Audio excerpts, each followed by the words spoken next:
వాస్తవంగా యువగర్జన ముగిసింది. ఆ కార్యక్రమం ముగింపు సమావేశం 20వ తారీఖు జరగబోతుంది. అయితే పాయింట్ ఏంటంటే ముందు పవన్ కళ్యాణ్ కూడా హాజరవుతారన్నది, ఆయన హాజరు కావట్లేదని అచ్చెన్నాయుడు చెప్పారు. ఆ తర్వాత చంద్రబాబు నాయుడు వెళ్ళి పవన్ కళ్యాణ్ కలిసి వచ్చారు. తాజాగా అచ్చెన్నాయుడే చెప్తున్నటువంటి మాట, టీడీపీ జాతీయ ప్రధాన కార్యదర్శి నారా లోకేష్ చేపట్టిన యువగళం పాదయాత్ర విజయోత్సవ సభ ఈ నెల 20న విజయనగరం జిల్లా భోగాపురం మండలం పరిధిలోని పోలీపల్ల వద్ద నిర్వహిస్తున్నట్టు అచ్చెన్నాయుడు చెప్తున్నారు. అయితే టీడీపీ జనసేన ఎన్నికల శంఖారావం పూరించాలని నిర్ణయించినాయి అని చెప్పారు. ప్రభుత్వం ఎన్ని ఆటంకాలు సృష్టించినా సభ విజయవంతం చేసి తీరుతాం, ఇవన్నీ కామన్.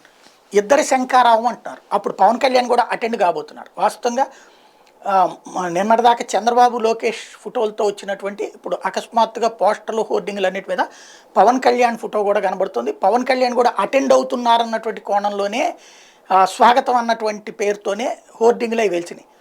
అంటే ఇక్కడ తెలుగుదేశం పార్టీకి నిండుగా జనం రావాలంటే దానికోసం పవన్ కళ్యాణ్ పేరు వాడుతున్నారా, పవన్ కళ్యాణ్ వస్తున్నారా, ఇది స్పష్టత రావాల్సి ఉంది.